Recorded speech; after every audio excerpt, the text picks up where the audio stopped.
Health Resource Anatomy and Physiology Immune System Q&A. Introduction to the Immune System. Ptaah's Introduction to the Immune System Source. Contact Report 813. I can gladly do that and say that the immune system of the human being and all those living beings that have it is the factor that largely determines the health of the whole body, but is not absolutely responsible for providing a complete defense against every infection in full effectiveness. This is because other decisive factors besides the immune system are important for a pathogen to penetrate and cause an infection. So I will limit myself to a more detailed explanation concerning the immune system, which is universally of equal value. The body of the human being, as well as of all life forms, is constantly exposed to attacks from environmental influences, parasites, bacteria, viruses, fungi, microbes, and toxins, etc., which lurk everywhere. Without the body's own defense system, the majority of all life forms would be defenseless against the attacks of these disease influencers. The immune system acts defensively against the attackers and prevents infections, normally rejecting the pathogens that could enter the body from the outside and make it sick.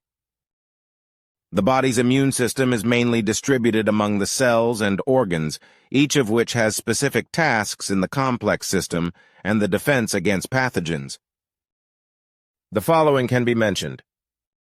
The cells and organs of the immune system. Mucous membranes.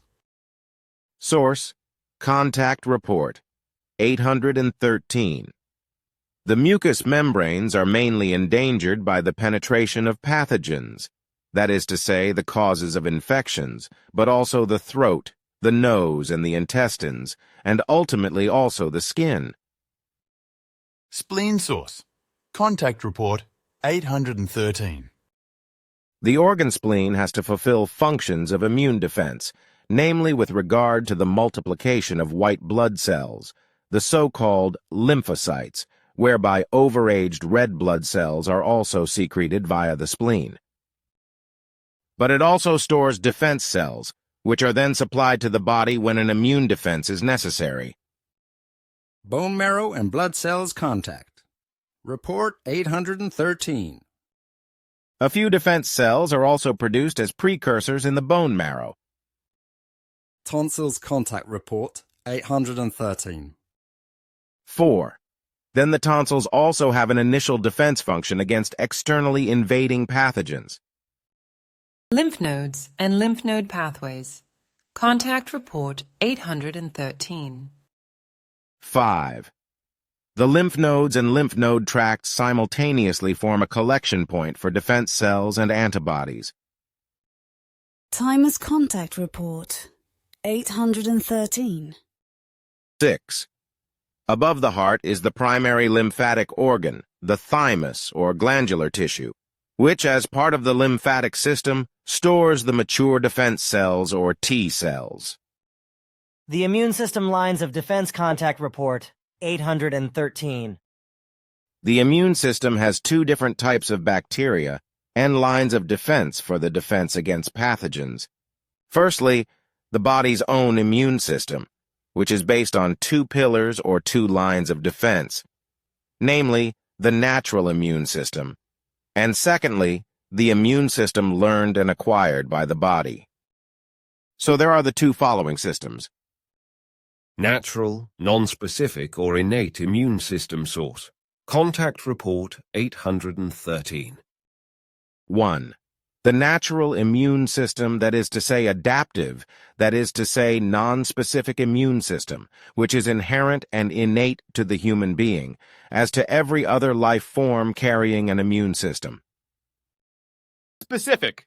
Acquired or adaptive immune system contact report 813, the external protective function. 1. The external protective function is formed by the skin and the mucous membranes, which in their function and existence are also called mechanical barriers, which protect the human body purely mechanically. Source. Contact report 813. This external barrier consists of body fluids as well as the body's own chemical substances that prevent the deposition of invading pathogens, such as bacteria and viruses, by immediately directing or flushing them away from the body. The main substances of this chemical barrier are the cilia of the bronchial tubes, but also the intestinal musculature, which, due to their constant movement, are responsible for ensuring that no bacteria or other pathogenic germs can be deposited in the bronchial tubes or in the intestines. Saliva, eye fluid, vaginal fluid, urine, gastric juice. The Internal Protective Function Contact Report 813. 2. The inner protective function, on the other hand, is exercised by the chemical barrier. Source: Contact Report 813. The substances that are available to the chemical barrier for defense or to prevent the invasion of pathogens are the phagocytes and killer cells, which are naturally given.